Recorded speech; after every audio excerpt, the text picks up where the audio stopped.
Hoje a gente já ia entrar na lição 4, não é isso mesmo? Ou a gente ainda ia finalizar alguma coisa da 3? Me lembrem aí.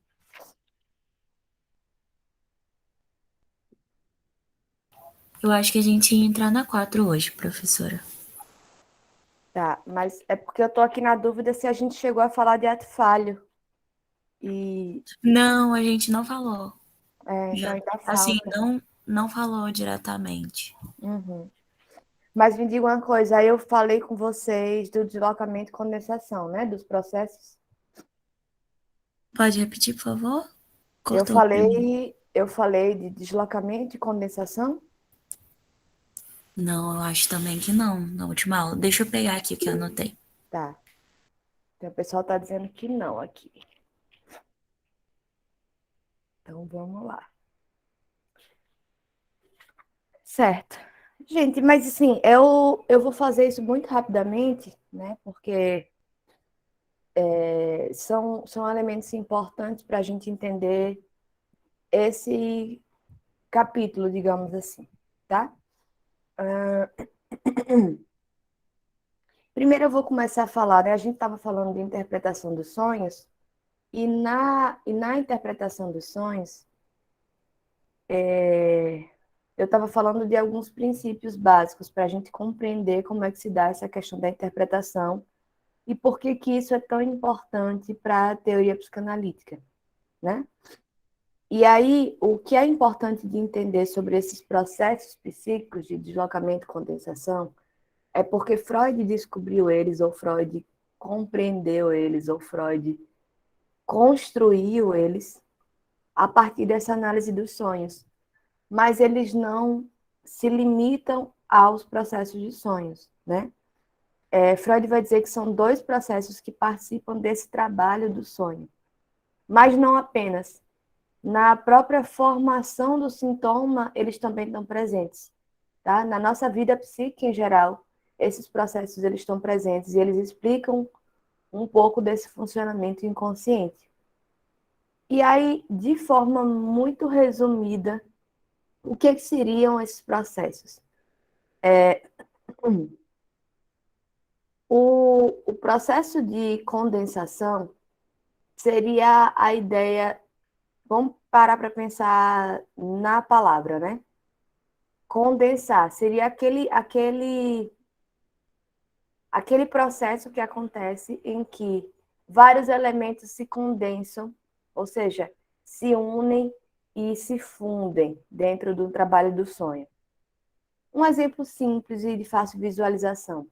Todo mundo aqui já sonhou alguma vez na vida com uma pessoa que não era bem essa pessoa e que depois era outra pessoa, né? E que é como se esses personagens eles se fundissem em um só, num personagem um pouco mais misterioso ou um pouco mais irreconhecível no processo de sonho.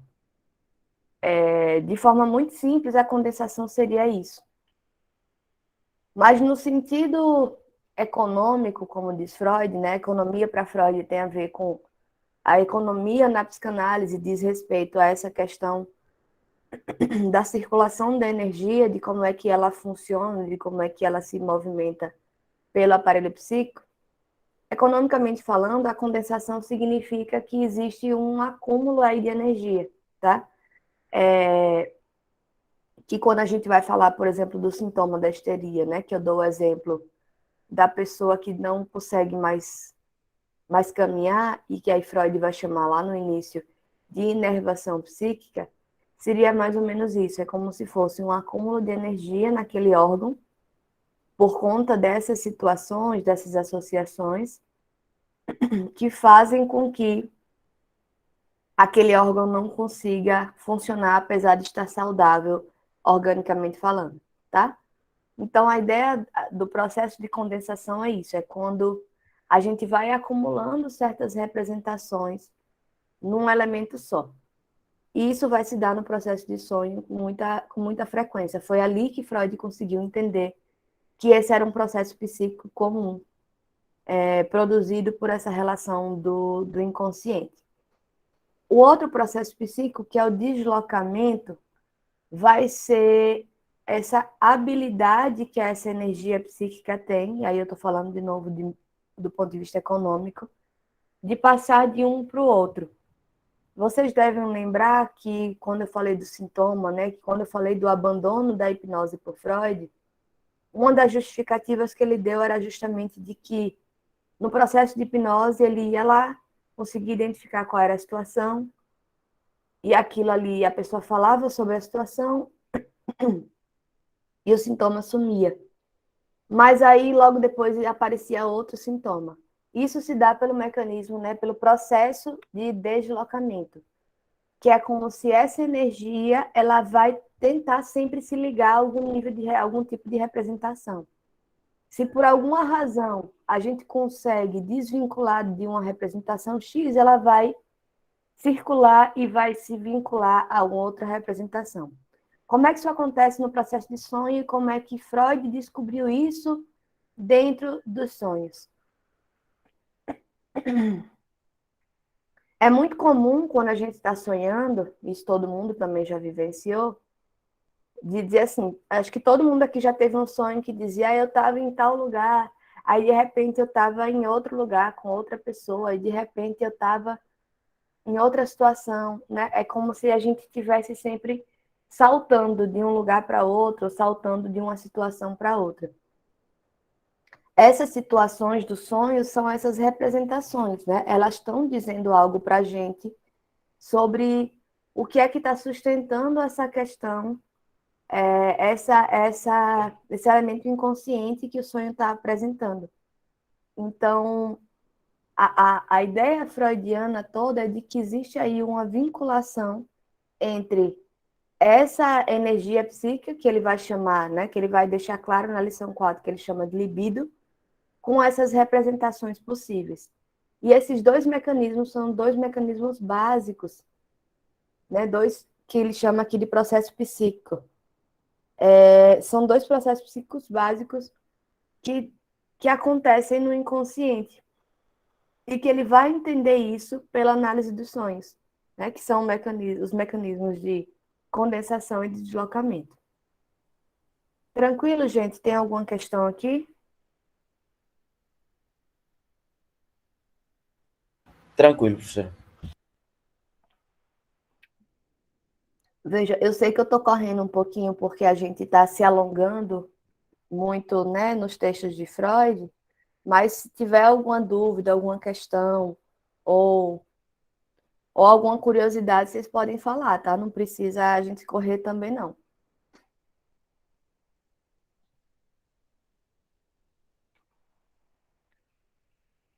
E aí, só para a gente finalizar, né, a lição 3, que eu acho que foi a parte que eu não mencionei com vocês, é a questão dos atos falhos, né? Como eu falei para vocês na semana passada, Freud tem 2 livros sobre interpretação dos sonhos, ele tem um livro sobre os xistes, e ele tem outro livro que se chama A Psicopatologia da Vida Cotidiana, que é justamente esse momento de passagem aí que Freud dá para a experiência clínica de entender que ele está lidando com neurose, lidando com doença mental, né, com alguma espécie de sofrimento mental, para entender que esses elementos do inconsciente fazem parte do nosso cotidiano, ou seja, da nossa vida cotidiana, né?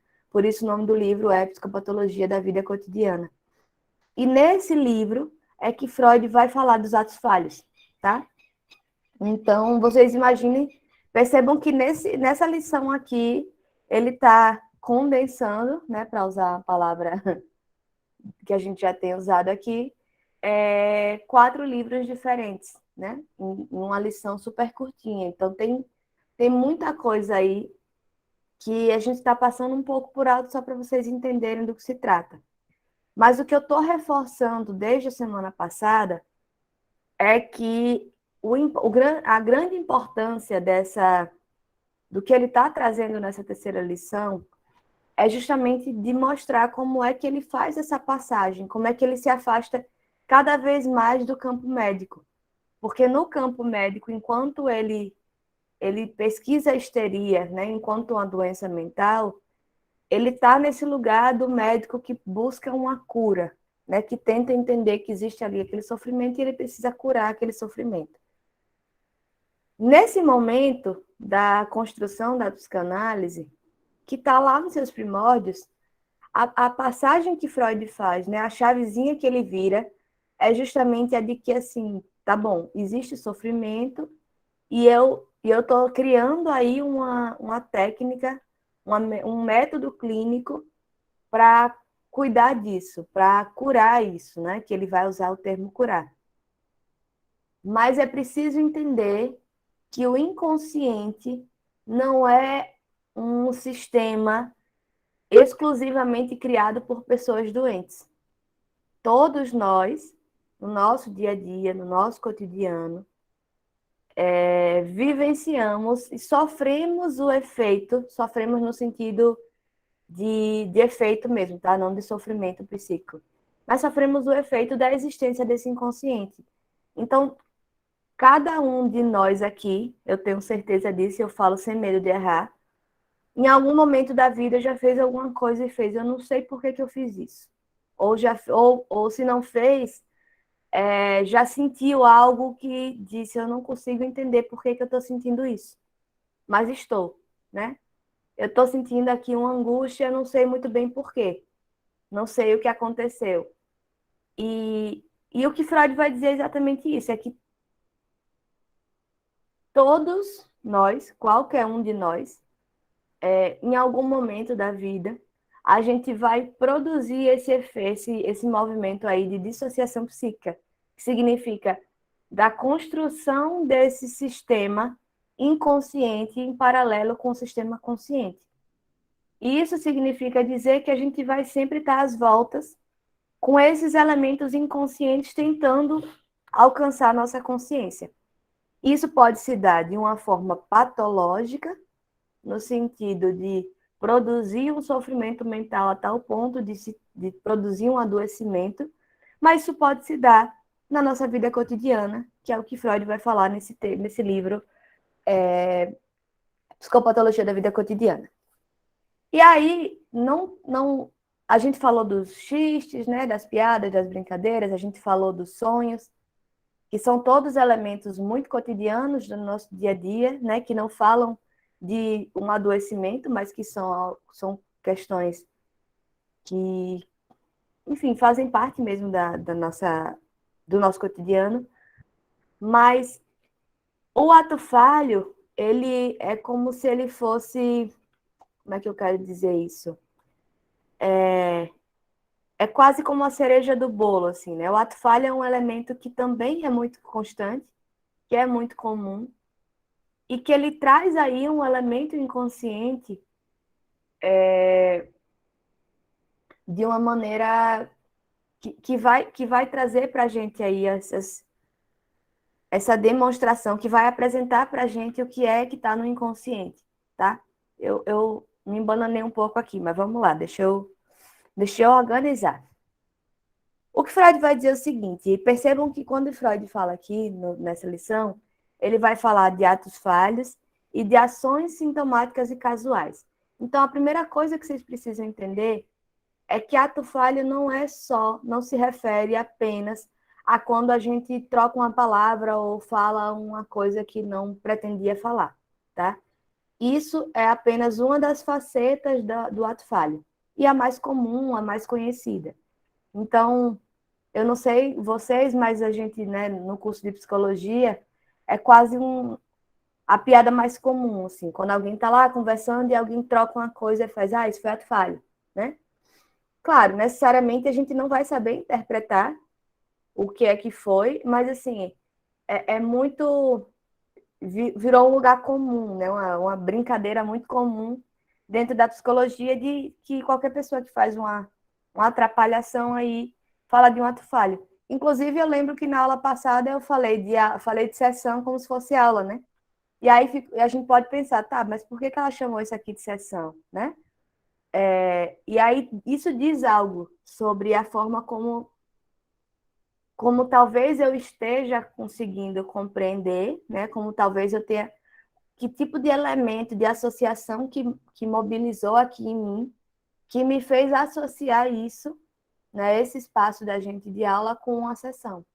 E aí precisaria de uma interpretação, mas não no sentido de muito profunda, do inconsciente, mas talvez de tentar construir aí quais são essas associações que são possíveis ou que foram possíveis nesse momento. Mas, enfim, o ato falho não é só isso, tá? O ato falho, ele às vezes acontece, né? É quando a gente entende uma coisa errada também, né? Porque a gente é algo que a gente já está propenso a entender, então não é só falar, mas às vezes a pessoa falou corretamente e você é que entendeu errado. E o ato falho também, ele acontece muito como ações sintomáticas, que a gente vai chamar, em determinados contextos, de acting out, ou de passagem ao ato, né? Que são conceitos diferentes. Mas eu também não preciso entrar nesses detalhes, tá, gente? É só porque é o seguinte, na experiência clínica, a gente vai entendendo que não são só as palavras, não é só o falar que produz isso. Mas tem outros efeitos, tem outras questões que estão em jogo. Por isso, inclusive, que muita gente às vezes fica questionando, né? Será que o online é a mesma coisa? Porque a gente perde essa dimensão do corpo como um todo. Porque às vezes, de fato, tem aí alguns elementos que aparecem para além da fala, né? Então, por exemplo, eu vou dar um exemplo bem claro para vocês. Eu tinha uma paciente que ela tinha algumas questões aí, tinha é como se fosse uma espécie de contradição central, assim. Ao mesmo tempo que ela sentia muita insegurança em relação a algumas questões, ela sentia como se ela fosse melhor do que todo mundo. E era muito curioso que quando ela falava sobre isso, ela fazia assim, ela tinha uma coceira no nariz que ela ficava o tempo todo empinando o nariz. Isso era um ato sintomático.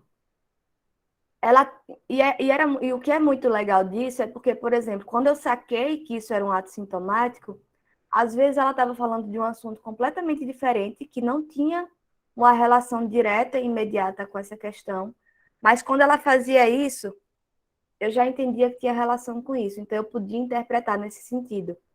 Então percebam que o inconsciente estava me mostrando alguma coisa, ele estava me dando um sinal ali, de que tinha alguma associação com aquela questão, né? E é muito curioso que depois de um tempo, quando ela realmente começou a conseguir resolver e a entender essas questões, ela parou com isso.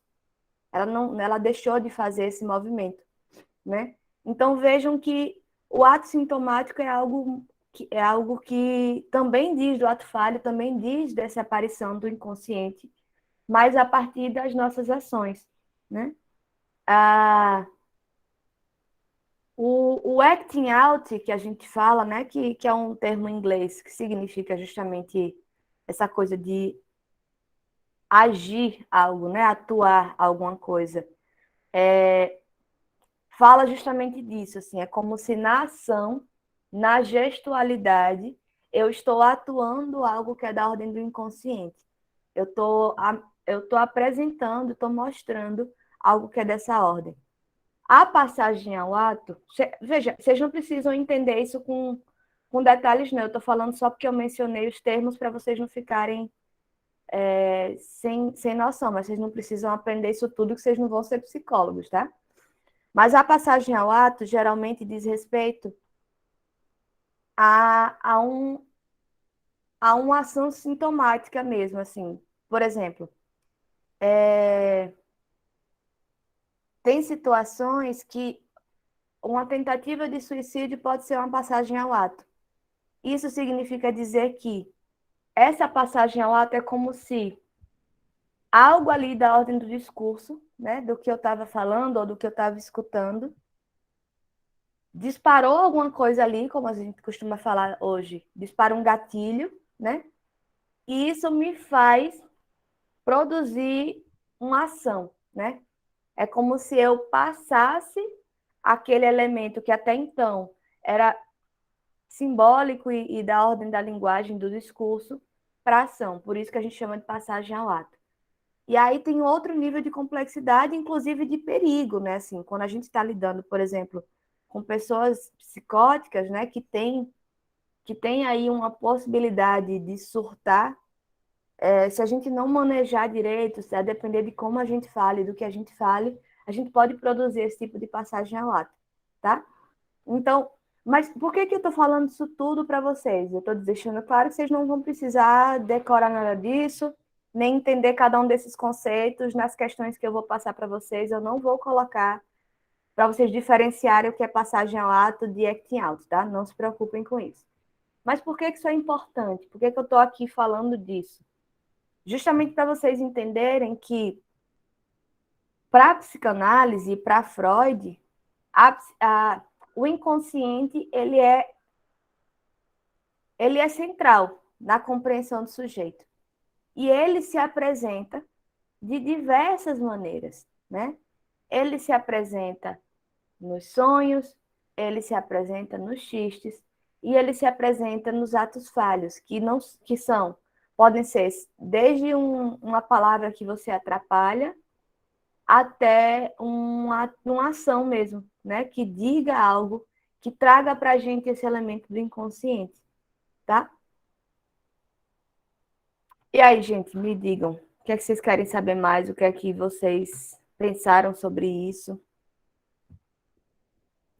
Professora, acho que a senhora, quando falou de passagem ao ato, me veio uma lembrança que a gente não pode veicular atos de suicídio na prática mesmo, como eles foram praticados, detalhes de um ato de suicídio. Também seria por causa disso? Para não gerar esse estímulo? Acho que não, Cecília. Porque, assim, quando a gente fala da questão... porque tem essa questão, né? Assim, ao mesmo tempo que que a gente fala que é importante falar sobre o suicídio como uma maneira de prevenção, para que também não se torne um tabu, né? Porque às vezes acontecem de pessoas estarem com ideação suicida, mas não se sentirem confortáveis de falar, porque isso é um tabu. Então a gente estimula muito que se fale sobre, né? Inclusive tem o Setembro Amarelo, que é um mês, né, que é voltado para essa campanha. A questão de não falar dos detalhes, ela tem muito mais a ver com... Seja no sentido... É quase como se, assim, a pessoa já está ali pensando naquilo, já está com vontade de fazer aquilo. É como se ela tivesse com um queijo e falta a faca. A gente vai dar a faca, porque a gente está ali explicando como é que faz, de que forma é possível fazer, né? E, de algum modo, esse entendimento de que outras pessoas fazem, de que isso é algo frequente, produz aí esse efeito de que, então, eu não sou tão estranho nem tão diferente. Então, o que eu estou sentindo é legítimo e todo mundo também sente, outras pessoas também sentem, eu vou lá e vou tentar fazer, sabe? E não é que não seja legítimo, mas é porque quando a pessoa consegue interpretar dessa forma, ela não legitima o sofrimento dela no sentido de que eu posso sofrer e falar sobre isso, mas ela se aproxima da possibilidade do ato, porque outras pessoas também já fizeram isso. Às vezes a pessoa está muito presa na ideia de que eu vou fazer mal para as pessoas, vou deixar todo mundo triste, vou, né? E aí, às vezes, o processo de reconhecimento de outras situações muito parecidas desmobiliza essa coisa, né? Tipo, esse questionamento, esse lugar que a pessoa está colocando em questão das suas possibilidades de ir lá fazer aquele ato. Por que eu não acho, e eu estou falando de achar mesmo, tá? Não estou falando de convicções. Por que eu não acho que tem a ver com a questão da passagem ao ato? A passagem ao ato, assim como tudo que eu tenho falado aqui sobre o inconsciente, tem relação com as representações, né? Lembram que eu falei que quando existe a repressão, e aí vai se constituindo esse inconsciente, e de algum modo ele é como se ele puxasse todos os elementos que se aproximam dele. Justamente Deixa eu pensar, é porque tá me vindo aqui uma analogia, mas ela não veio completa. Deixa eu tentar formular para vocês.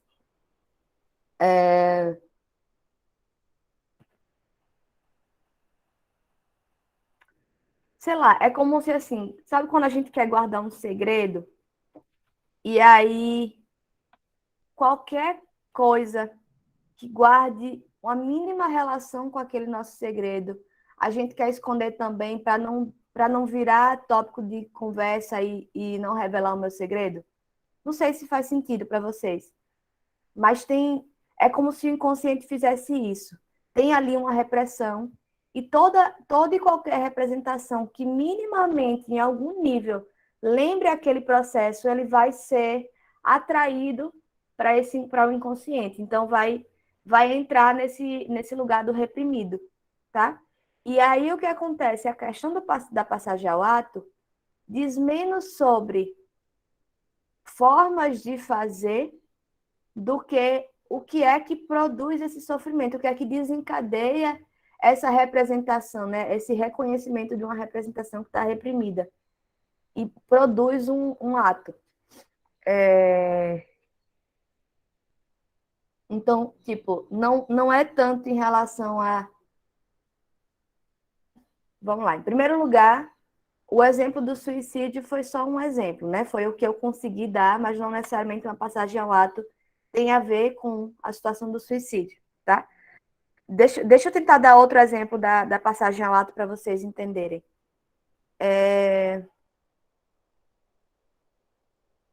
Sei lá, uma pessoa que é muito ciumenta, né? E aí ela tá ali o tempo todo no relacionamento, tentando, entendendo que o ciúme é descabido, que não tem necessidade disso e tal, e aí ela vai se segurando e tal. Mas aí acontece uma situação qualquer, que não precisa ser com o parceiro, a parceira, mas que tem ali, que mexe ali num elemento para ela, que para ela é importante, né? Que é esse elemento aí que produz, que desencadeia essa questão da insegurança e do ciúme dela. E aí o que acontece é que, quando isso desencadeia, ela vai produzir ali um ato impulsivo, geralmente é um ato impulsivo, que vai em desacordo com o que ela estava tentando fazer, tá? Tipo,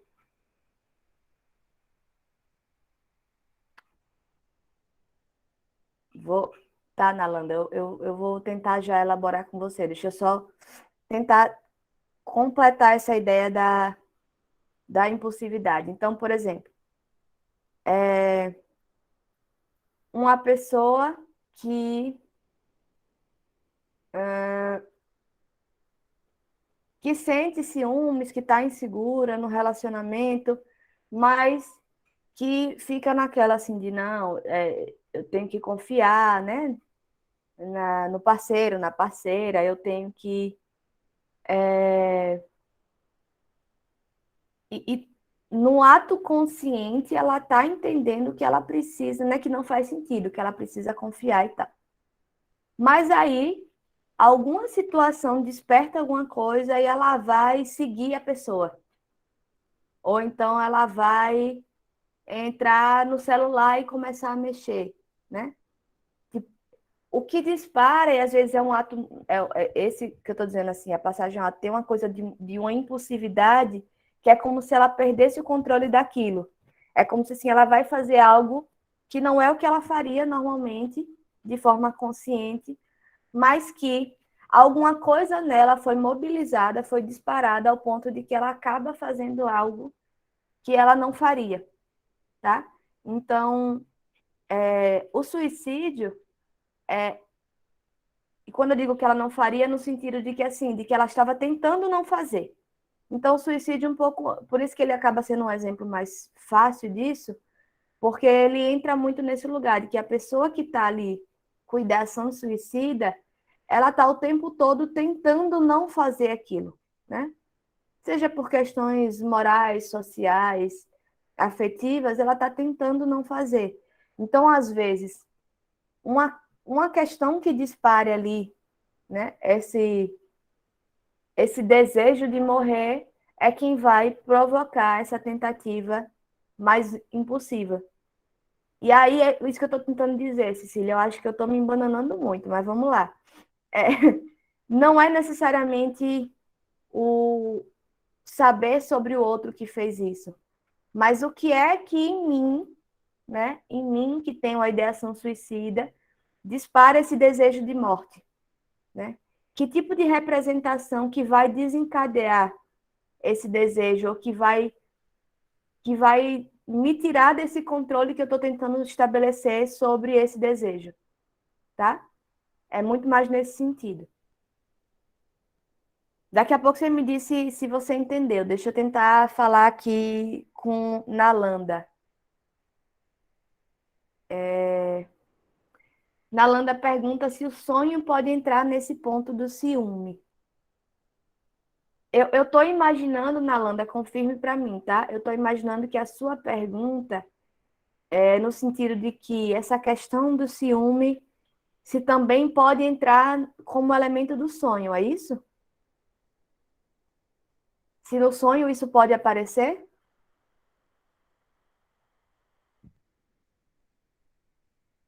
Veja, pode. Ó, o sonho é como eu falei na semana passada. Eu acho que eu falei isso. Vocês me digam se eu não tiver falado, porque aí eu falo com mais detalhes. O sonho, Freud ele vai dizer que ele tem dois elementos, né? Ele é composto de duas partes, melhor dizendo. É a parte manifesta, do conteúdo manifesto, e do conteúdo latente. O conteúdo manifesto, ele vai ser justamente esses elementos conscientes do nosso dia a dia. Então, são resíduos do nosso dia. Então, por exemplo, se eu estou num relacionamento e eu passei hoje é quarta, né? E eu passei a terça-feira inteira com aquele pensamento insistente de que será que está me traindo? Será que é possível? Mas tentando controlar esse sentimento, esses elementos eles podem muito facilmente aparecer nesse conteúdo do meu sonho, tá? Então eu posso sonhar que a pessoa está me traindo, né? Eu posso sonhar que eu estou sendo enganada, e aí é isso que a gente precisa entender. As coisas não precisam ser tão óbvias, aliás, elas raramente são tão óbvias. Então, às vezes o meu ciúme tem mais a ver com medo de ficar sozinha do que com medo de ser enganada. Então, eu posso sonhar que eu estou sozinha numa ilha deserta, tá? E isso diz da minha insegurança relacionada com ciúme, entendeu? E aí o conteúdo latente, ele vai trazer justamente esse elemento que está ali insistindo do inconsciente e que na minha vida consciente de vigília eu não estou permitindo que apareça, né? Eu não estou acessando. E permitindo não sou eu, Carolina, ou eu, ou vocês, tá? Essa censura, né? Essa resistência que está ali guardando os portões do inconsciente e não estão permitindo que aquele elemento venha para a consciência. Então, ao longo do dia, eu não estou acessando essa informação, né? Então, no sonho, esses elementos eles podem sim aparecer, tá? E eles aparecem das formas mais diversas. É das formas mais criativas, porque não dá para a gente dizer que não existe uma maneira única desses elementos aparecerem no sonho. Então, por exemplo, às vezes você pode sonhar que o namorado ou que a namorada está traindo, mas isso não diz nada sobre ciúme. Isso diz sobre outras questões, né? Ou é como eu falei, ou às vezes a questão do seu ciúme no seu dia a dia tem muito mais a ver com o medo de ficar sozinha, e aí você vai sonhar que está perdida num lugar isolado. E não parece ter nada a ver com ciúme ou com relacionamento, mas fala desse sentimento, né, e traz essa representação de estar sozinho. Então, é nesse sentido, assim, o mais interessante do inconsciente é justamente que ele não vai se apresentar de forma óbvia. Ele vai sempre vir meio criptografado, né? Aí, essa é a habilidade que é exigida do psicanalista que estuda isso, né? De tentar conseguir quebrar esse código, de entender o que é que tá vindo aí, que tipo de elemento que está aparecendo nessa história, sabe? Deu para entender, Nalanda? Eu consegui responder sua pergunta? Deu sim, professora. Deu. Ótimo. E Cecília, a minha atrapalhação com a passagem ao átomo, deu para desatrapalhar um pouco ou não? Deu, professora. Agora entendi melhor. Está mais relacionada à simbologia que a pessoa tem no inconsciente e Isso. que dispara de alguma forma, mesmo que ela não compreenda. Isso, E perfeito. aí, tá. Entendi. Que, inclusive, é uma coisa que eu acho que eu já falei aqui para vocês, não tenho certeza, mas durante a pandemia, né, eu tenho um número razoavelmente grande de pacientes, e durante a pandemia era muito interessante, assim, curioso não, né, acho que é marcante mesmo, que praticamente todo mundo, acho que se não 100%, mas 90% das pessoas falavam da angústia com a pandemia, né? Falavam da angústia do Covid, do vírus e tal. Então, assim, esse era o tema daquele momento. Todo mundo falava disso. Mas cada pessoa, a angústia que produzia em cada pessoa dizia a respeito com as questões daquela pessoa. Dizia a respeito. Então, por exemplo, eu tinha pacientes que há muito tempo já estavam tratando questões sobre morte, né? De medos e tal. Então, o Covid, quando começa a pandemia, a questão que vem é o medo da morte, ou o medo da morte das pessoas próximas, o medo da sua própria morte. Já outras pessoas tinham uma questão mesmo com solidão, e aí o medo era do isolamento, de como, né, do estabelecimento dessas relações, dessa angústia de estar só.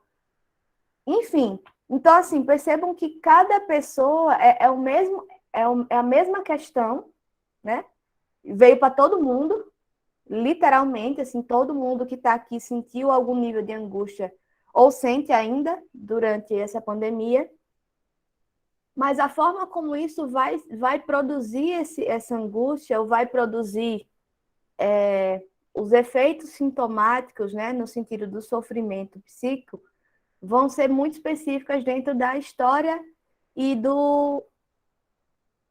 das representações que essas pessoas vão ter, tá? Do que é que mobiliza ela ali, de qual é a cadeia, que Lacan vai chamar de cadeia significante, que dá acesso a essas questões do inconsciente. Então, o que é que foi disparado ali, né? Então, é nesse sentido, sabe? Tem o entendimento que a psicanálise tem é justamente de que, assim, não dá para a gente saber a priori qual é a questão, né?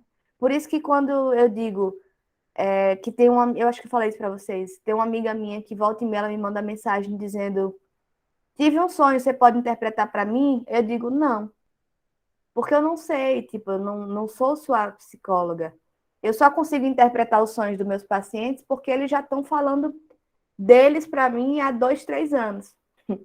Então, assim, eu consigo sacar quais são as representações que estão em jogo, né? E eu consigo entender como é que isso se encadeia, e eu consigo produzir um sentido para aquilo. Então, tem uma coisa muito individualizada mesmo. Que é interessante, porque a gente começou essa disciplina falando, né, criticamente, inclusive, sobre a produção desse sujeito, né, e a produção do indivíduo, de como é que isso vai.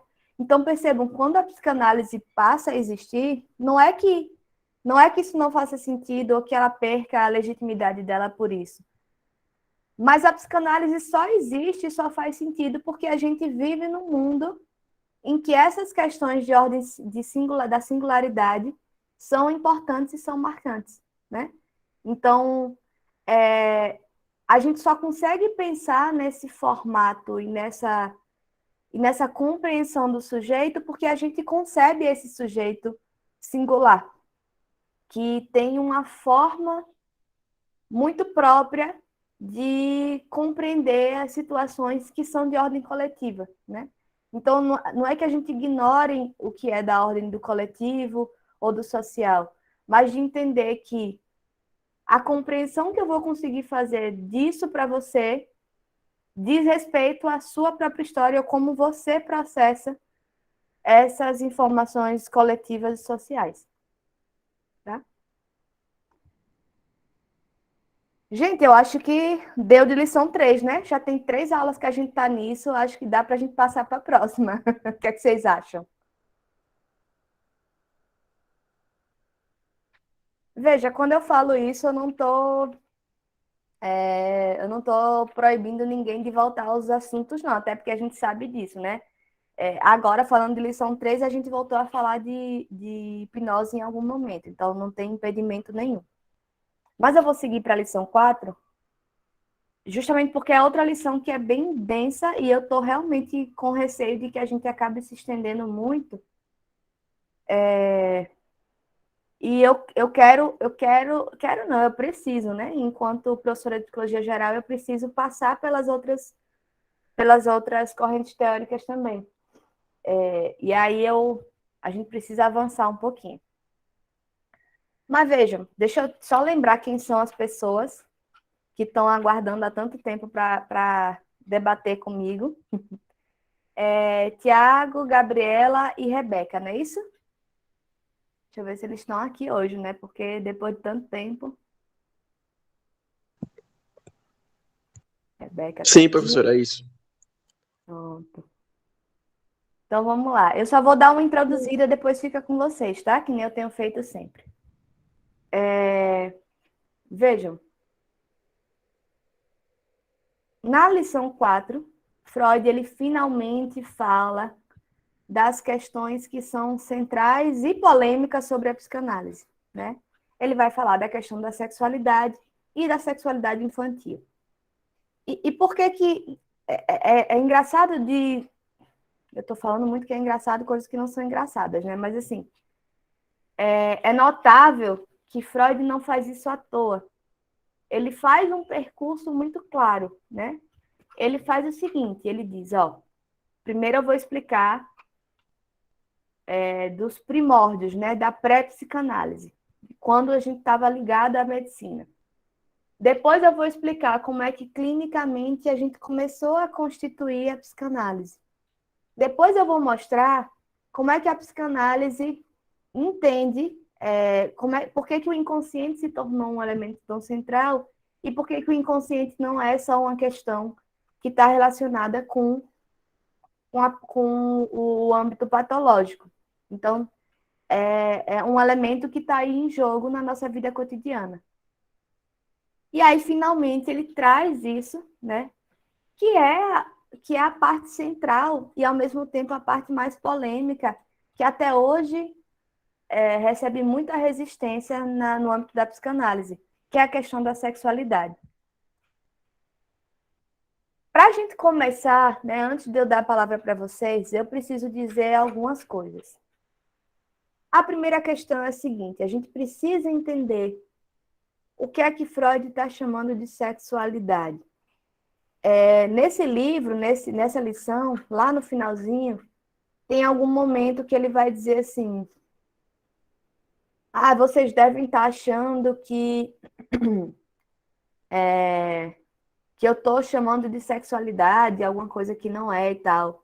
Aí ele faz uma inversão, ele diz, mas será que não são vocês que sempre restringiram muito, né? Que pensaram na sexualidade muito restrita, a questão da reprodução? Será que a sexualidade não é muito mais do que isso? Então, esse é um ponto central. A gente precisa entender que, para Freud, a questão da sexualidade não está restrita à reprodução nem a sexo, tá? Porque muita gente faz essa confusão e essa piada de que tudo para Freud tem a ver com sexo. Veja, sexualidade para Freud e para a psicanálise é um conceito muito mais amplo, que vai dizer respeito, inclusive ou especialmente, à possibilidade de construção de vínculos afetivos. Quando Freud vai falar sobre desenvolvimento infantil e ele vai falar da sexualidade infantil, é disso que ele está falando. Ele está dizendo que no ato de cuidado né, que os cuidadores têm para com o bebê, eles vão sexualizando esse bebê. Mas sexualizando não é abusar sexualmente, ou não é incitar a sexualidade, mas é no sentido de produzir um cuidado, de produzir um afeto ali, que estabelece um vínculo, tá? Então, para a psicanálise, falar de sexualidade é falar de vínculo, inclusive de vínculo social, de como é que a gente estabelece as nossas relações desde o início da vida. E que isso vai se dar a partir dessas dimensões do prazer e do desprazer. Então, outra coisa que Freud vai dizer é que, durante o desenvolvimento infantil, a questão do prazer e do desprazer ela vai ser central. Então, ele vai dizer o seguinte, ó,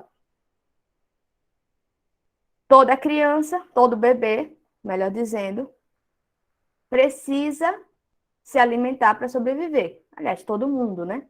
Mas aí o bebê vai precisar mamar. E aí o bebê, ele já nasce com um reflexo, que é o reflexo da sucção. Mas o que ele vai dizer é o seguinte, no primeiro momento é um reflexo, porque ele precisa sobreviver e ele já nasce com aquela capacidade. Mas depois tem toda uma situação que envolve o ato da amamentação que vai produzindo outros efeitos de prazer. E o prazer no sentido do carinho, do toque, do cheiro da mãe, né? Que, inclusive, a gente fala muito isso, assim, que às vezes fica muito essa dúvida de será que quem está com dificuldade de parar de mamar é o bebê ou é a mãe que está com dificuldade de abrir mão daquele momento, né? Porque tem ali uma coisa, né? Tem uma relação que se estabelece naquele momento. E aí o que Freud vai perceber é que em determinadas fases, elementos de ordem de caráter orgânico ou de necessidades orgânicas da criança vão ser associadas ou relacionadas com situações que estabelecem prazer e desprazer, que estabelecem relação com os outros. Então, por exemplo, eu estou falando aqui da mamada e isso tem a ver com a fase oral. Eu não vou falar dessas fases com vocês, não, tá? Mas só para vocês terem esse entendimento por alto. Aí depois Freud vai falar da fase anal. A fase anal é uma fase que se dá em que a criança está ali tentando estabelecer uma relação de controle naquela relação dele. Então, é aquela fase que a criança vai dizer, quero fazer cocô, mas não faz. Ou então que a mãe vai dizer, senta aí para fazer cocô e a criança fica lá 2 horas e não faz o cocô, né? Porque o controle dos esfínteres, o que Freud vai entender é que o controle dos esfínteres, que é uma novidade para aquela criança, dá para ela essa dimensão de que ela tem algum tipo de controle naquela relação. Então, ela vai mobilizar os cuidadores, eu digo cuidadores, né, para não chamar de mãe necessariamente, mas ela vai mobilizar aqueles cuidadores para aquele momento e não necessariamente ela vai... isso vai se realizar. Então, vira uma disputa de poder mesmo, né? E aí o que ele vai dizer é o seguinte, a fase anal tem muito a ver com isso. É esse momento que a criança consegue controlar o próprio corpo e, de algum modo, isso também transcende, digamos assim, para a relação dele com os cuidadores, né? Do quanto que ele consegue também controlar essa relação e esse interesse que as pessoas têm por ele. Então, vocês percebem que tem a ver com o prazer da mamada, tem a ver com o prazer, né, que é de segurar o cocô, de fazer o cocô, que a gente sabe que pode ser prazeroso, mas tem a ver em como é que essas relações, como é que essas questões estão relacionadas com a maneira, eu estou usando muito essa palavra, mas como é que elas estão associadas com a relação que a gente estabelece com os outros, tá? E isso é que é central para a psicanálise. Quando Freud fala de sexualidade, ele está falando do estabelecimento de vínculos e de relações, e ele está falando de como é que isso se dá dentro dessas possibilidades de prazer e desprazer. Claro que percebam que Freud ele está falando de uma época muito específica, né? Freud ele escreve lá em 1900, no início do século XX, né? 1900 e pouquinho. Então, para ele, para aquele momento, como a sexualidade, nesse sentido que a gente entende, né, relacionado com sexo, com as relações sexuais e tal, era uma coisa que era um tabu, que era muito interditado, naquela época, aquilo aparece como uma questão muito forte no sentido da produção do reprimido e do inconsciente. Então, ele, de fato, vai associar todas essas questões à sexualidade. Porque na escuta que ele faz dos pacientes dele, é isso que ele vai identificar. A maior parte das vezes, as questões vão estar relacionadas com sexualidade, com os tabus da sexualidade.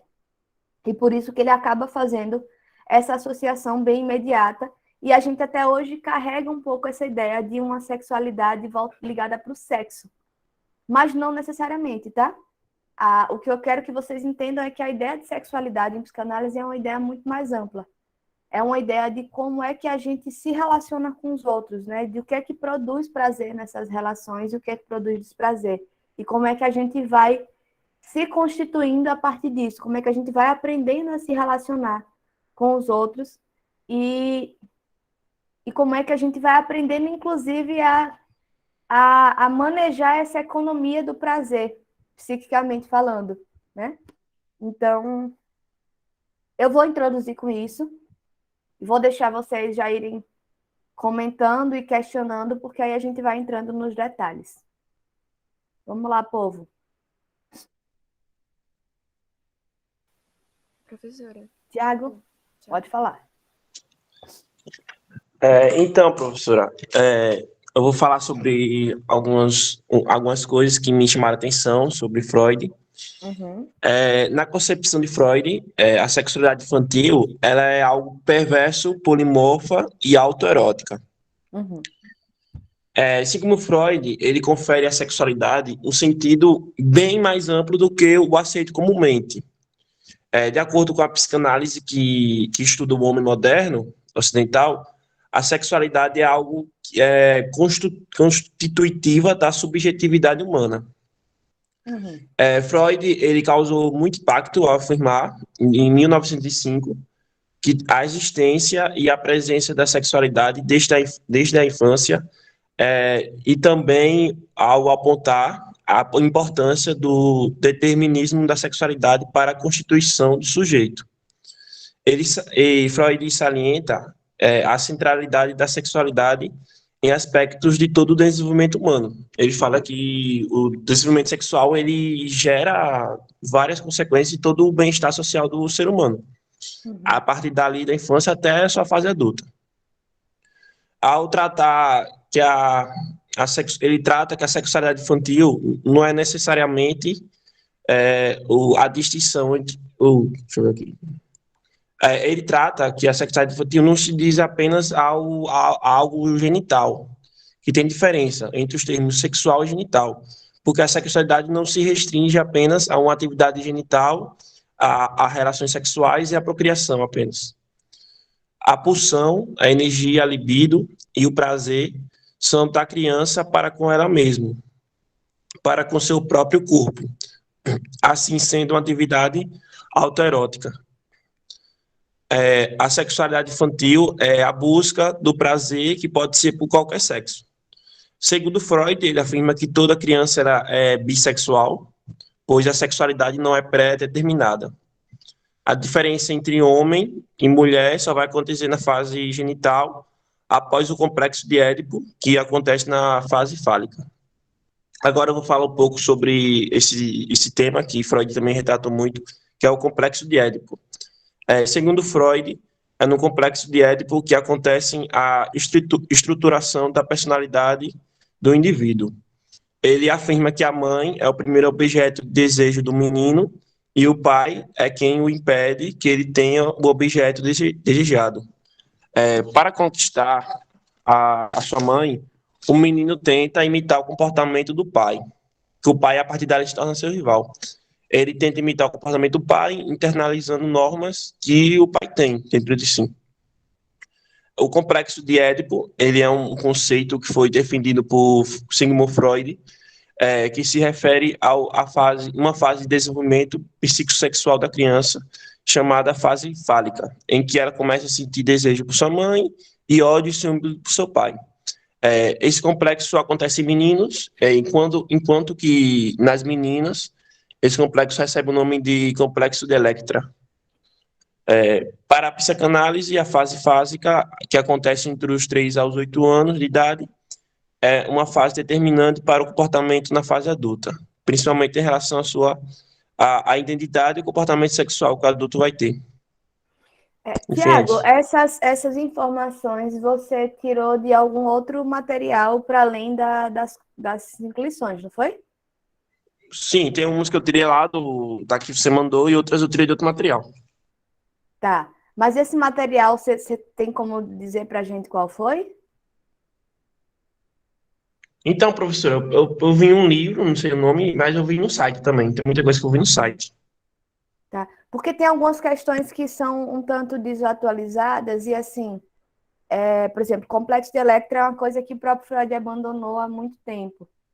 E tem outra coisa que eu acho que é importante, e aí é um posicionamento muito meu, tá, Tiago? De entender. Eu acho que é importante a gente ir devagarzinho. Eu tô vendo o seu esforço aí, que você né, conseguiu montar aí uma explicação bem ampla do que você leu e entendeu, mas eu acho que talvez seja mais interessante a gente ir quebrando isso aos pouquinhos para ir fazendo alguns esclarecimentos, porque tem algumas questões aí sobre o complexo de Édipo que eu acho importante que a gente entenda o que é que está em jogo, né? O que é que está em questão quando a gente fala sobre isso. Porque por isso que eu perguntei de onde é que você tinha tirado, porque tem autores, e especialmente nesses sites que estão ali para resumir um pouco o material, acaba resumindo de uma forma que me parece que perde elementos importantes da teoria, tá? Que perde elementos de complexidade que são importantes da gente entender. Porque a gente acaba traduzindo o complexo de Édipo de uma forma muito simplificada, de dizer assim, a criança tem o pai, tem a mãe, e se apaixona pela mãe, e quer matar o pai, mas a gente não consegue entender simbolicamente o que é que isso implica, né? Como é que na relação, no dia a dia daquela criança, isso se apresenta.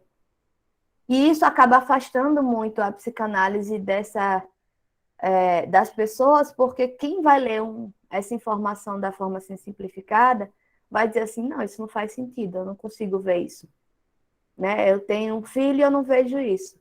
Mas pra gente, é importante a gente entender como é que isso se dá, que tipo de implicações que que essa compreensão do complexo de Édipo produz para a gente, tá? Aí eu vou pedir o seguinte, Tiago, eu vou pedir para você segurar um pouquinho, porque você já trouxe um monte de elemento que eu acho que eu preciso trazer alguns detalhamentos. E aí, quando a gente voltar de novo para o complexo de Édipo, eu peço para você retomar, tá? E Gabriela estava aqui de mão levantada e eu vou pedir para ela falar depois. Diga, Tiago, primeiro. Não, eu ia falar que tudo bem. Tá certo, combinado. Beleza. Obrigada, Tiago. Gabriela, fala aí. Não era a Gabriela? Foi eu. Foi porque quando ele começou falando da escolha do objeto na infância, né? Uhum. Que ele fala que as crianças, elas tomam os pais como objetos da sua primeira escolha amorosa. E foi uma das coisas que me chamou a atenção, né? Porque a criança, ela escolhe, né, os pais, e na fase adulta, ela toma os pais como modelo, né? E passam a procurar, eu acho que pelo que eu entendi, né, essas características, né, esses traços da personalidade dos pais em outras pessoas. Foi uma das coisas que me chamaram a atenção. Mas foi isso, porque quando o Thiago começou a falar, ele disparou, ele entrou nesse assunto e eu queria destacar isso. Tá, mas deixa eu perguntar uma coisa, Gabriela. Você tem alguma questão específica sobre isso ou você só está destacando no sentido de que você acha que isso é mais central ou mais importante?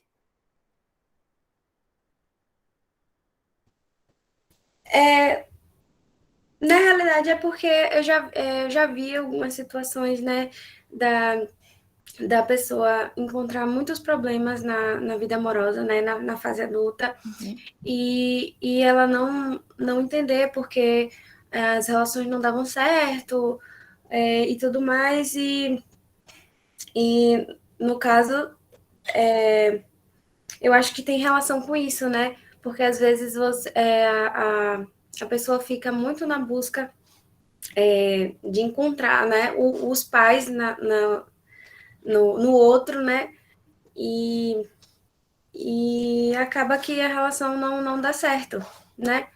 Eu não sei explicar muito bem, professora. Não, eu entendi bem, eu entendi bem. Eu vou então entrar um pouquinho nessa questão, mas deixa eu ouvir Rebeca primeiro. Pior que eu hoje vim desprevenida, não vim nem com a caneta para anotar isso. Mas aí eu vou lembrar. Se eu não lembrar, vocês me lembram de novo. Ok. Vai lá, Rebeca. Então, professora, eu estava fazendo as pesquisas e eu vi uma frase assim: de acordo com Fred, a nossa vida erótica e as repressões a ela feita acabam por desencadear quadros patológicos. Esses quadros patológicos seria, tipo, a dificuldade das pessoas ou dos pacientes, no caso, em falar sobre a vida sexual deles, se abrir sobre isso. Tipo, esses quadros patológicos podem gerar meio que dificuldade em relação a falar com as outras pessoas sobre a vida sexual. Isso pode ocorrer, tipo, desde novo, assim, porque eu fiquei meio em dúvida nessa frase, porque eu não sei se ela tá certa. Aí eu queria saber se, tipo, ela estava certa e se estava de acordo com essa visão dele, né? Tá. Eu vou começar pela de Rebeca, porque ela é mais geral, e aí eu entro no específico da colocação de Gabriela, que já relaciona com o que o Tiago trouxe. Veja, Rebeca, essa frase está correta, perfeita, mas o que é que ela quer dizer? Peraí, deixa eu organizar o pensamento. Veja, eu acho que é o contrário do que você falou, no sentido que, assim, não é que... Véi, desculpem, gente, mas me deu uma embananada agora na cabeça, que eu tô aqui esquecendo o que foi que você falou depois da frase, mas deixa eu tentar organizar. Eu tinha falado que os quadros patológicos poderiam ser a dificuldade das pessoas em se abrir sobre a vida sexual delas. Pronto. Ah, que bom que você falou de novo, porque eu acho que eu tinha entendido errado. Eu tinha entendido que você falou, que você tinha falado como se as pessoas teriam dificuldades de falar sobre a vida sexual porque tinham quadros patológicos, mas não. É justamente a dificuldade de falar sobre isso que produz esses quadros patológicos, não é isso? Isso mesmo. Não. Então, esse caminho que você está indo é melhor. Porque o que acontece? Veja. O que Freud vai perceber, e é isso que eu estou mencionando, né? Ressaltando do fato de que Freud escreveu tudo isso no início do século XX, é de que uma coisa que ele percebeu na escuta clínica que ele faz, especialmente das histéricas, é de que tinha aí algo de ordem sexual, no sentido de um desejo sexual, que não podia ser... Não é nem que ele não podia ser realizado, ele não podia nem ser pensado, nem cogitado, né? Justamente por conta dos tabus relativos à sexualidade. E que isso produzia essa dissociação, né? Produzia esse sistema inconsciente, esse reprimido, e acabava produzindo esses outros efeitos na vida psíquica da pessoa. E os efeitos patológicos vêm daí, né? Só que o que eu estou ressaltando aqui, quando eu fiz essa introdução da aula, foi de que a concepção de sexualidade para Freud sempre foi mais ampla do que isso, porque o que ele está pensando, a preocupação dele é como é que as pessoas se relacionam entre si, né? O que é que elas esperam dessas relações e como é que elas estabelecem essas relações. Só que o que Freud percebia, e eu não sei se hoje seria do mesmo jeito, eu diria que não, era justamente que essa repressão sexual, né, no sentido desse tabu de falar sobre sexualidade ou de sentir desejo sexual, é que produzia esse reprimido, né? E isso trazia efeitos para a vida psíquica da pessoa, efeitos de sofrimento psíquico, efeitos patológicos. Então, você tem razão quando você diz que não poder falar sobre produz esses efeitos, mas não é só uma questão de falar sobre, é uma questão de como é que essas ideias, como é que esses afetos, eles são entendidos e são recebidos socialmente. Porque essa é a discussão, por exemplo, que Michel Foucault vai fazer. Ele faz uma crítica à psicanálise, mas no sentido seguinte, de dizer que a psicanálise, ao colocar essa teoria, né, ao questionar a repressão sexual da época, ela produz um efeito contrário, um efeito que é o de fazer falar sobre sexo o tempo todo, né? E que esse fazer falar sobre sexo não necessariamente elimina esse tabu ou elimina os valores que estão associados, os valores morais que estão associados a elementos da sexualidade. Então, o que ele vai dizer, e eu acho que vale até hoje, para o mundo que a gente vive hoje, é que cada vez mais a gente fala sobre sexo, né? E cada vez mais falar sobre sexo rende... Eu me senti antiga agora que na minha cabeça veio tipo assim, rende audiência, mas hoje rende curtida, né? Rende curtida e seguidores. Então, assim, falar sobre sexo hoje é algo que é muito bem recebido. Mas o que é que se fala, né? Como é que se fala? Será que falar sobre sexo, pura e simplesmente, elimina os tabus e as dificuldades que a gente tem de lidar com essas questões que estão relacionadas ao sexo? Então, por exemplo, hoje em dia a gente tem falado muito sobre as questões de ordem afetiva, né? De como é que os relacionamentos, de como é que as pessoas se comportam em relação aos relacionamentos que elas estabelecem umas com as outras. E me parece que isso continua sendo uma questão, né? Continua sendo... Meu Deus, espera aí. Hoje eu estou com dificuldade, vocês estão notando, né? Mas estamos indo, devagarzinho, mas está indo. O que eu quero dizer? Eu quero dizer que é o seguinte, não me parece que poder falar sobre sexo resolve o problema, tá? Porque é justamente isso que Foucault vai dizer. Ele vai dizer assim, tá, depois de Freud, da psicanálise, e Freud tem uma extrema... dá uma extrema contribuição nesse sentido, se torna algo possível falar sobre sexo. Não apenas possível, mas desejável, né? Porque a gente entende que... Porque da teoria de Freud, a gente vai depreender isso. E quando a gente consegue eliminar esses tabus ou eliminar essas proibições de falar sobre sexo, é como se eliminasse a razão pela qual precisa existir a repressão. Só que o que é muito curioso é que, a partir da psicanálise, essa possibilidade de falar sobre sexualidade foi crescendo.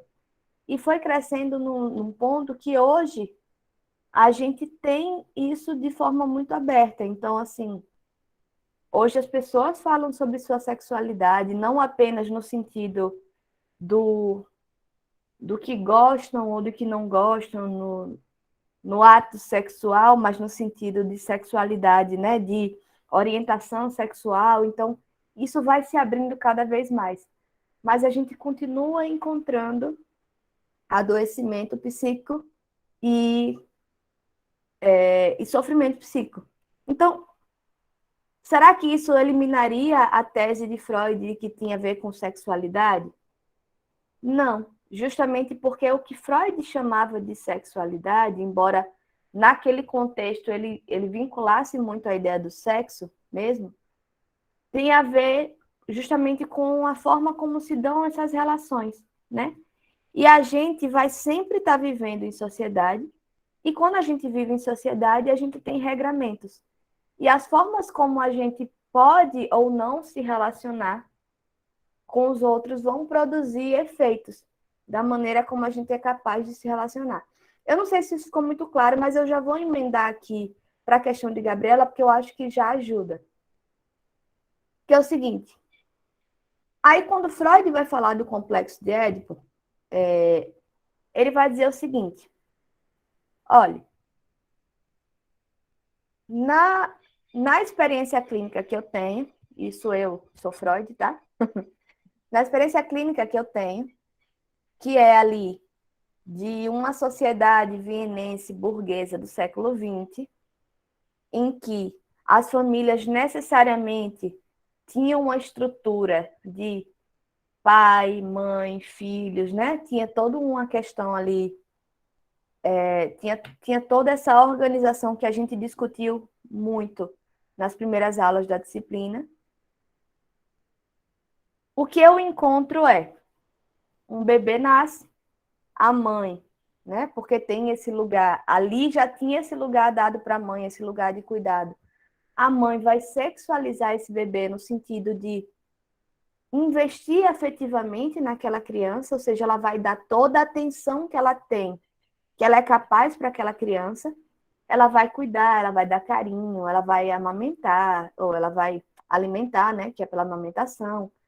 Então, assim, todo esse movimento implica que a primeira construção de vínculo daquele bebê é com a própria mãe, porque ela vai ser essa figura primeira de cuidado e de devoção, inclusive, porque aí tem toda uma questão cultural e imaginária que se construiu sobre a figura da mãe, tá? E aí Freud vai dizer o seguinte, ele vai dizer que o bebê ele nasce em total desamparo, o bebê humano, né? E essa seria a grande diferença do bebê humano para o bebê de qualquer outra espécie. Porque em outras espécies, o filhote nasce e com poucos dias ele já está se virando, né? E o bebê humano não. O bebê humano, ele nasce, ele precisa de cuidados prolongados. E são justamente esses cuidados que vão implicar nesse processo que eu estou chamando de sexualização, que é de investimento afetivo sobre esse bebê. E aí, por conta disso, o que é que Freud vai dizer? Qual a historinha que Freud conta para explicar o complexo de Édipo? Gente, lembrem mais uma vez, Freud está falando do início do século XX, de famílias burguesas, ricas de Viena, tá? Tem um contexto muito específico. Ele vai dizer o seguinte, tá lá, essa mãe nos primeiros meses, ela é totalmente devota e dedicada a esse bebê, né? Inclusive, ele faz uma brincadeira que ele diz, Sua Majestade, o bebê. Então, o bebê, ele, de fato, ele está no centro da vida. E a gente sabe que até hoje, também por uma questão mesmo de cultural, né, de como a gente concebe esse conceito de mãe, a mãe está ali muito presente e ela é central, até porque não só cultural e não só por essa questão simbólica, mas também porque a mãe é que é a fonte da amamentação, né? Então, tem toda uma questão de ordem, de caráter orgânico enfim, orgânico, acho que já resume, que faz com que essa mãe tenha um papel central nesse primeiro momento. O que Freud vai dizer é que é o seguinte, chega um determinado momento que a criança já tem ali, né, já não está mais tão necessitada, no sentido de que ela ainda tem necessidade de cuidado, mas ela já está mais durinha, ela já tem aí uma certa capacidade de brincar sozinha. E aí, nesse momento, o pai, gente, século XX, burguesia, vienense, o pai chega e diz assim, tá bom, agora acabou essa brincadeira, eu quero minha mulher para mim, né? Eu quero atenção também. E o que Freud vai dizer é que essa primeira hostilidade do bebê em relação ao pai vai ser muito nesse lugar, porque o pai vai tirar o bebê desse lugar de centralização. Esse bebê que até então era a sua majestade, o bebê, né? Que tudo era para ele, tudo era voltado para a atenção dele, ele começa gradativamente a perder essa atenção. Ele vai e ele vai entendendo que existe mais no mundo do que ele e a mãe, né? Que ele não é central nesse mundo e de que existem outras questões com as quais a mãe precisa lidar, né? Existem outras questões que também movem o desejo da mãe, que não é só ele não é a única causa do desejo da mãe, tá? Isso já é Lacan, é a expressão que Lacan usa. Então, e aí percebam que quando a gente pensa de que o bebê vai entendendo gradativamente que ele não é a causa do desejo da mãe única, isso não precisa ser um pai que diz, tá bom, agora eu quero minha mulher de volta, né? Pode ser a mãe que volta para o trabalho, porque acabou a licença maternidade dela. Pode ser o outro filho que é maiorzinho, mas que ela tinha negligenciado um pouco por conta dos cuidados do bebê, que começa a exigir essa atenção também, né? Então, tem outras questões que estão em jogo e pode ser várias outras questões, né? Pode ser a academia, que a mãe volta, que diz assim, tá bom, agora eu vou voltar a treinar, porque eu já posso, né? Já dá para deixar o menino ali. Posso pedir para o pai cuidar um pouquinho, porque não sou só eu que posso suprir as necessidades dele. Enfim, e aí o que vai acontecer é isso, a criança ela vai entendendo que ela não é tão central. Só que na historinha que Freud conta, essa hostilidade vai para o pai, porque o pai é esse primeiro elemento que vai mostrar, que vai produzir uma ruptura nessa relação da mãe com o bebê, tá? Gente, eu tô contando essa história tão detalhada que eu até já perdi qual era a referência da pergunta de Gabriela. Gabriela, qualquer coisa você me socorre aqui e retoma, tá? Então, o que Freud vai dizer... Ah, lembrei agora, Gabriela, pode deixar. O que Freud vai dizer é o seguinte, o primeiro objeto de amor da criança vai ser a mãe. Por isso, Tiago, que o complexo de Electra já morreu há muito tempo, tá? Porque no complexo de Electra, Freud pensava de um jeito para a menina, de um jeito para o menino, no sentido assim, de que a menina era apaixonada pelo pai e odiava a mãe, etc. O que acontece? Freud vai entender o seguinte, que o começo do complexo de Édipo é igual para todo mundo. Justamente por conta desse lugar central da mãe, né, da mulher que está amamentando. Então, assim, o primeiro objeto de amor da criança, seja de qual sexo for, é a mãe. Porque objeto de amor, gente,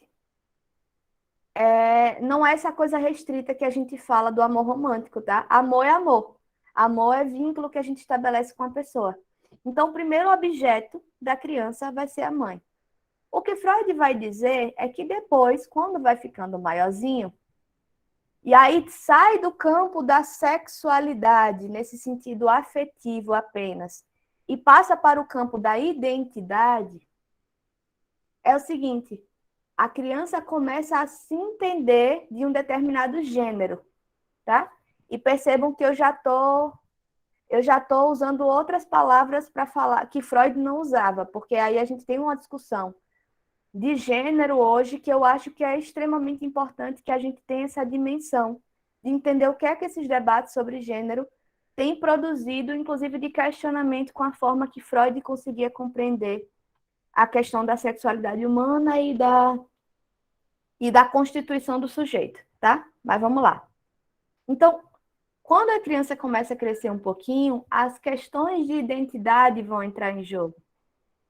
E aí, nessa questão da identidade, ela vai se identificando geralmente, né? Não é obrigatório, mas geralmente, com a pessoa do mesmo gênero que ela. Então, a menina começa a se identificar com a mãe, a querer copiar a mãe, a querer ser parecida com a mãe e o menino com o pai. E que isso implica, né? E que nessa relação, o objeto de desejo, esse objeto de amor, passa a ser a pessoa do sexo oposto, do gênero oposto, né? E aqui eu falo sexo porque o sexo é o que é atribuído no nascimento, não é o que a gente adquire ou consolida ao longo da vida. Então, o que acontece? O que Freud vai dizer é o seguinte: chega um determinado momento do que ele vai chamar desse complexo de Édipo, em que o menino toma a mãe como objeto de amor, de desejo, e toma um pai como rival, justamente porque é o pai que assume esse lugar de fato e ele perde esse lugar na relação. Enquanto que a menina vai tomar o pai como esse objeto e a mãe como essa rival, né, que é quem vai também ganhar essa atenção. E a resolução do complexo de Édipo para Freud seria justamente no sentido da produção dessa identidade de gênero. Freud não fala nesses termos, sou eu que estou falando, tá, gente? Então, mas na produção da identidade, porque o que acontece? Então, a menina é como se ela pensasse: então, para eu conseguir conquistar meu pai, né, que é o meu objeto de desejo, eu preciso ser mais parecida com minha mãe. E o menino vai ter um raciocínio parecido, né, em relação ao pai. Então, ao invés de disputar esse lugar, ele vai se identificar com essa figura. E aí chega na questão que Gabriela traz, né? Que é a seguinte, tá, e eu já ouvi falar de várias relações, né, que são frustradas e que tem a ver com isso. Tem, mas tem outro conceito que eu precisaria acrescentar para explicar isso. Eu vou começar por essa parte do complexo de Édipo e depois eu acrescento um conceito, que é o seguinte. É interessante da gente entender que as formatações, né, familiares já mudaram muito desde quando Freud escreveu esses textos, né? Que o da sexualidade infantil mesmo foi em 1905. Então, assim, a gente já pode entender que houve mudanças substanciais desde então, né, nas formulações, nas configurações das relações familiares e das dinâmicas sociais também. Então, a gente sabe, se vocês não souberem, eu estou dizendo, que isso produz efeitos e produz mudanças na forma como a gente vai entender essas relações, tá? Mas é interessante marcar que, apesar das mudanças que já estão acontecendo, a gente ainda funciona numa lógica muito burguesa, patriarcal e monogâmica, né? Que era essa estrutura que Freud vivenciou enquanto clínico. Então, isso ainda acontece. Eu vejo ainda na clínica muitas questões relacionadas com o complexo de Édipo. Então, até hoje na clínica, eu faço muitas investigações no sentido de entender seu pai e sua mãe.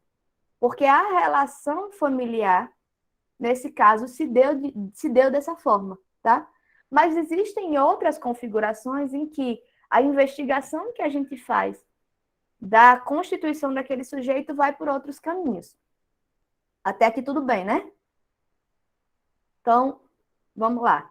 Então, o que acontece? Existe sim, até hoje, muito comumente, e é uma brincadeira que a gente faz também muito, né? Eu lembro que eu tive alunos de psicologia mesmo que eles às vezes me marcavam no Instagram e diziam assim: Freud, corre aqui, né? Tinha questões aí edípicas que dizem muito respeito, assim, por exemplo, uma pessoa que está ali se relacionando, né? Vamos lá, eu vou falar de uma forma bem heteronormativa, tá, gente? Eu vou chegar nessa discussão da heteronormatividade de Freud e das discussões de gênero que são importantes de criticar sobre a teoria psicanalítica mais na frente. Mas eu vou usar um exemplo bem heteronormativo. A menina tem um namorado. E aí esse namorado tem alguns elementos. Veja, não é que ele pareça com o pai dela necessariamente de forma óbvia, física ou personalidade. Mas tem alguns elementos que remetem a essa relação. Que remetem... É com a história que eu falei mais cedo, sabe? Da representação, né? Tem aqueles elementos de representação que associam aquela mesma figura, tá? Que é o pai.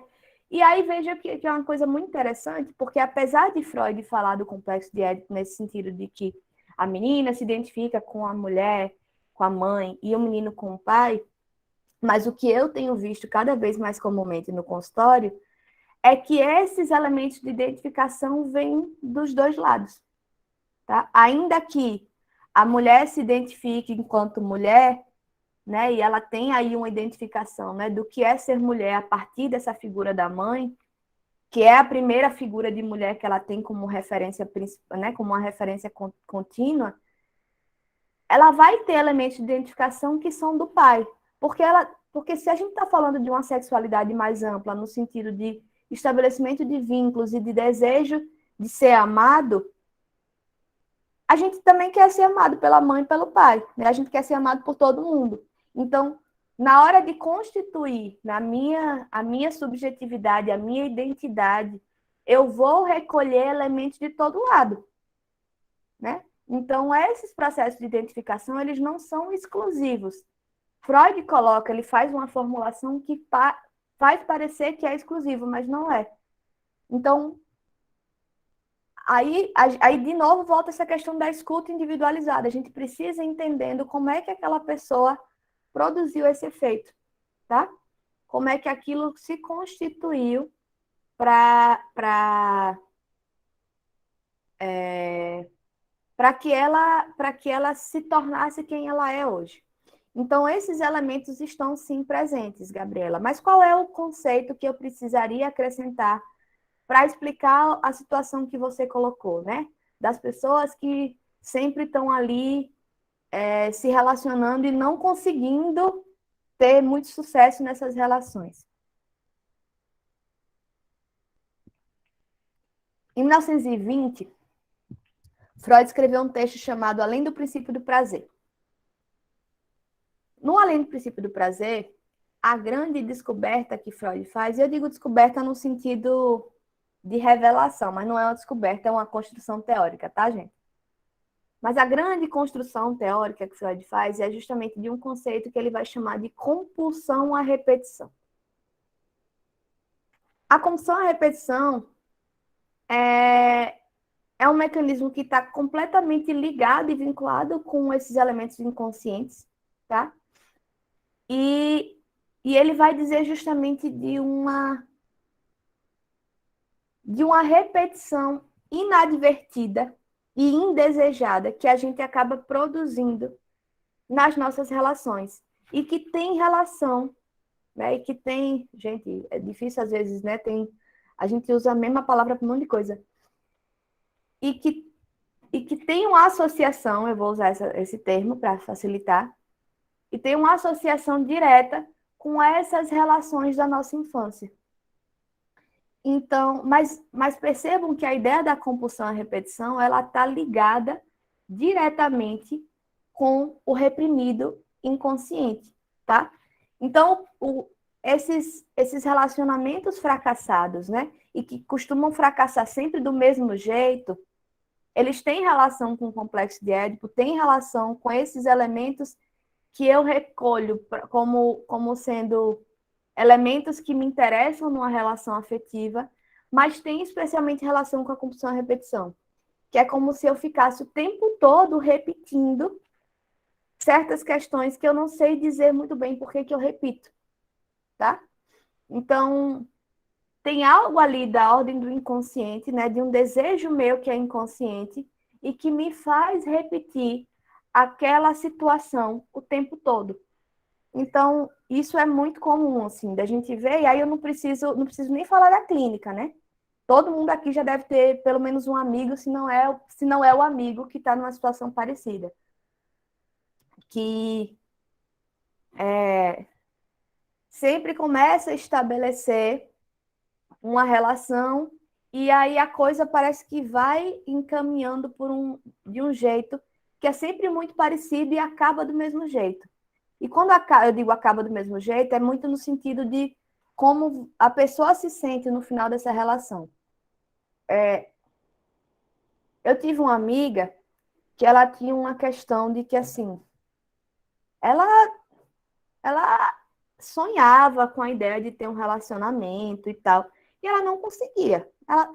Ela ficava um tempo com as pessoas e tal, mas por alguma razão completamente oculta, as pessoas nunca queriam ficar com ela, nunca queriam namorar com ela. E a grande frustração dela é que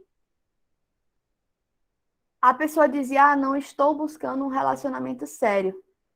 Mas daqui a 3 meses estava namorando ou casando com outro, né? E ela fazia, o problema é comigo? Só pode ser. Por que comigo não era, não queria e com os outros querem? E por que é sempre assim? Porque foi 1, foi 2, foi 3, foi 4. Então, assim, tem um elemento de repetição, tem um elemento aí do que é que ela está buscando nessa relação, né? Qual é o elemento que às vezes está bem oculto, né? Mas que faz com que ela se aproxime daquela pessoa. E o que é que ela produz na dinâmica da relação que acaba do mesmo jeito. E veja, com isso eu não estou culpabilizando a vítima, tá? Não é no sentido de dizer que ela tem culpa e que é sempre ela, mas é que, assim, a coincidência, na psicanálise a gente não acredita em coincidência. A gente entende que a coincidência implica que há algo ali de meu que eu estou produzindo naquela relação, que eu estou produzindo naquela dinâmica.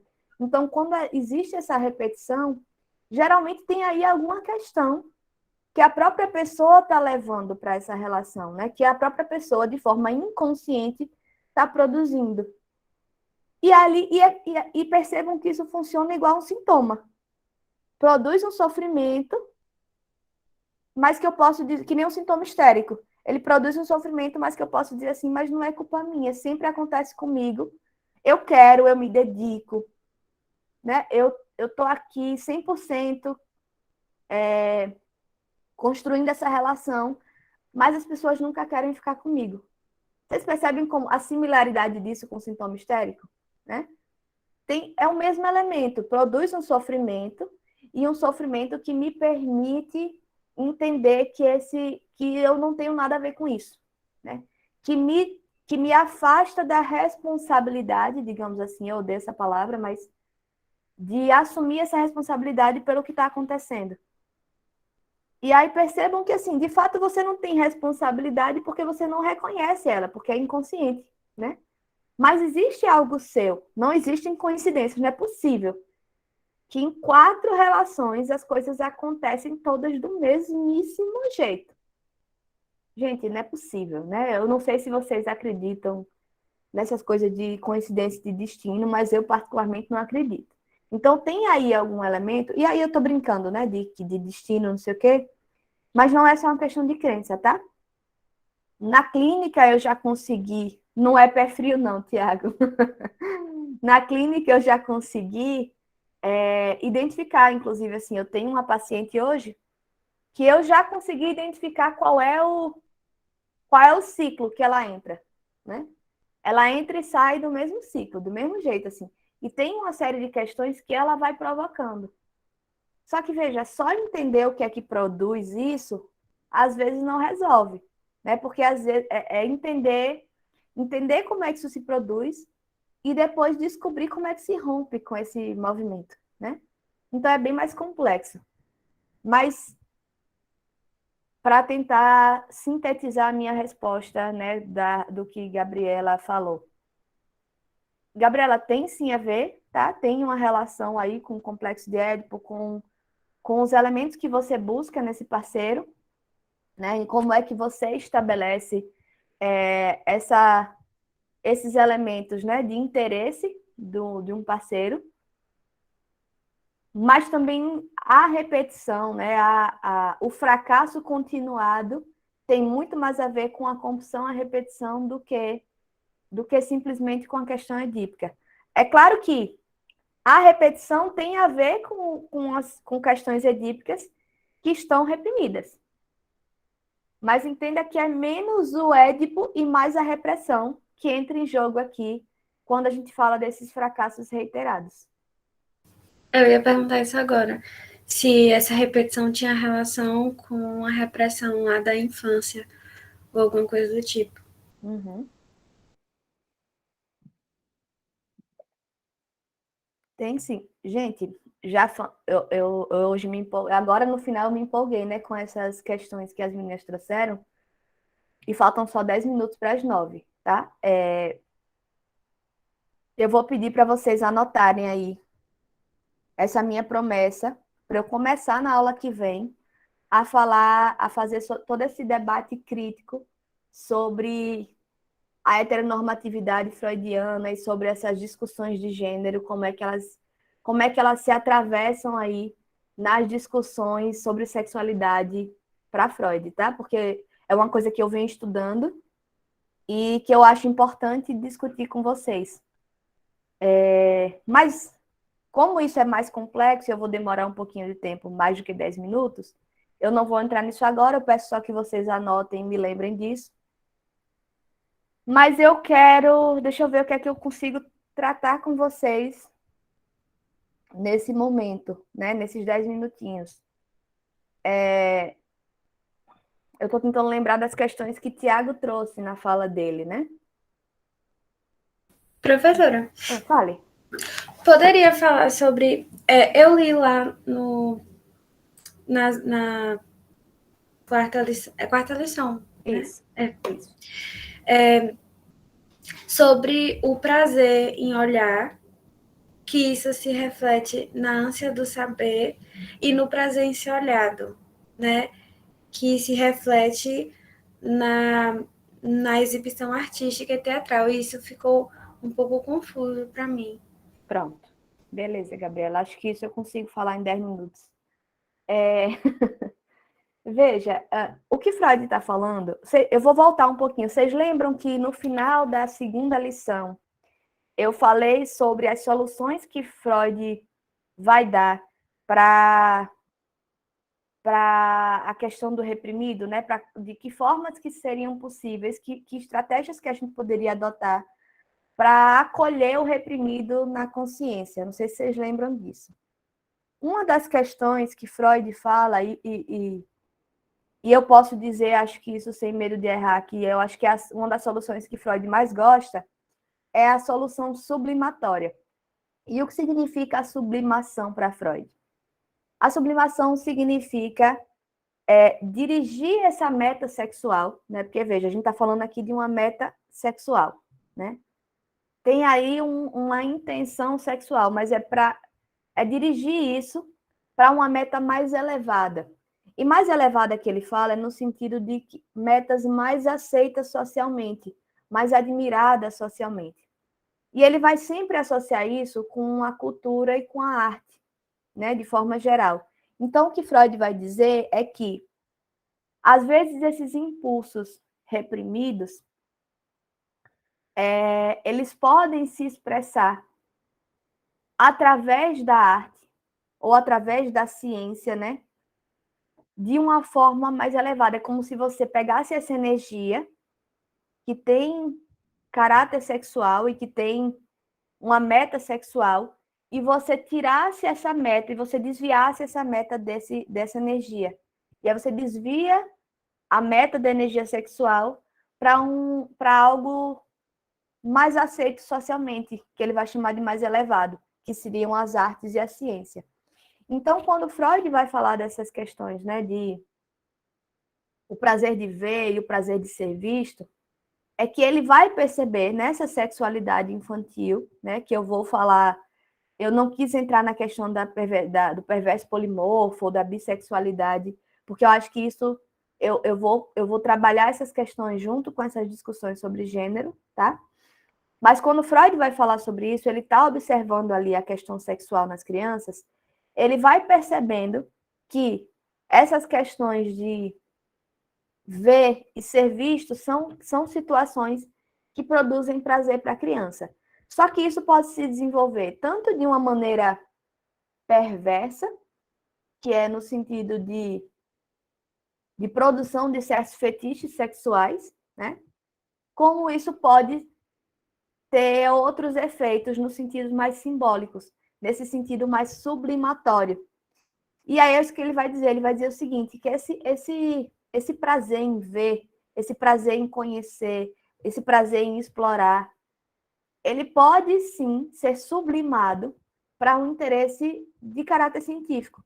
Então, o que ele vai dizer é o seguinte, todo e qualquer cientista, ele tem esse desejo de conhecer mais, de ver, de saber, de explorar. Mas esse interesse, ele sai do âmbito sexual da infância, que quer ver,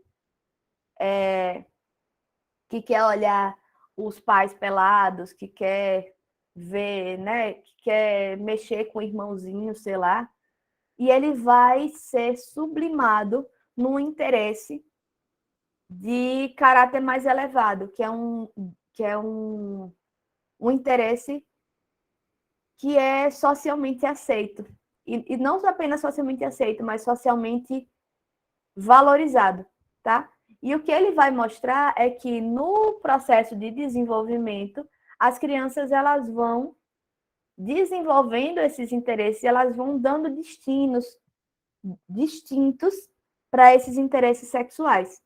E aí o que ele vai dizer é que um destino possível do prazer de ver vai ser justamente esse interesse científico, né? De uma legitimação dessa minha curiosidade, desse meu interesse para questões mais elevadas de ordem social e que são valorizadas socialmente. Do mesmo jeito, o prazer de ser visto, ele pode...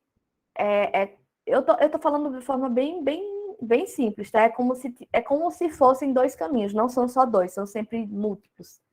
Mas é como se fossem dois caminhos. Um permaneceria dentro desse viés de caráter sexual e aí poderia desenvolver uma perversão, como Freud vai chamar os fetiches, o fetiche de ser visto, mas também pode produzir um outro efeito, que é de querer ser visto de um outro lugar, de uma outra maneira socialmente aceita e valorizada, né? Que seria essa coisa de expor sua arte, de ser um escritor, de ser um pintor, ou até mesmo de ser professor. Tipo, aqui eu estou aqui sendo vista o tempo todo, né? Existe um prazer de ser vista e ser ouvida. Então, mas é um prazer que produz uma contribuição imediata para a sociedade, que é valorizado. Menos do que a gente gostaria, né? E aí não vou entrar nessas questões, mas é valorizado no sentido de que ninguém vai ser condenado porque quer ser professor. Mas uma pessoa que tem um fetiche de fazer sexo enquanto o parceiro está assistindo, pelos tabus sociais, vai ser condenado socialmente, né? Vai ser entendido como algo não tão valorizado. Enfim, não tão valorizado, eu estou me expressando bem mal. Mas algo que vai sofrer preconceito mesmo, né? Que vai sofrer críticas sociais. Ao contrário de quando você faz uma obra de arte, ainda que seja uma obra de arte que fale de sexualidade, não sei o quê, e você vai lá expor numa galeria. Tem um outro lugar isso. É um lugar sublimado. E Freud vai dizer que é como se fosse a mesma energia. Só que você dá destinos diferentes. Você pode dar destinos diferentes a depender de como seja o seu desenvolvimento. Deu para entender?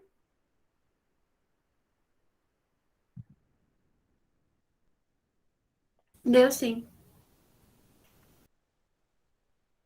Gente, acho que ficamos por aqui, né? Eu sei que eu comecei um pouquinho atrasada, mas eu sei também que vocês, às vezes, né, dia de hoje, vocês às vezes têm outras aulas e eu também não vou atrapalhar vocês, nem vou começar um assunto novo que eu não vou conseguir desenvolver, tá? Então, na semana que vem, eu começo fazendo essa discussão sobre a questão, né, que Tiago trouxe, da bissexualidade, da criança perversa polimorfa e das questões relativas ao que eu estou chamando aqui de uma heteronormatividade da psicanálise e das discussões de gênero, tá? Eu vou começar por aí e aí eu vou continuar contando com vocês, com Tiago, Rebeca e Gabriela, para a gente mobilizar a discussão, mas, como sempre, não está limitado para Tiago, Rebeca e Gabriela. Qualquer pessoa que tenha questões, que tenha lido, que esteja acompanhando as aulas, pode também colocar suas dúvidas. Ok, gente?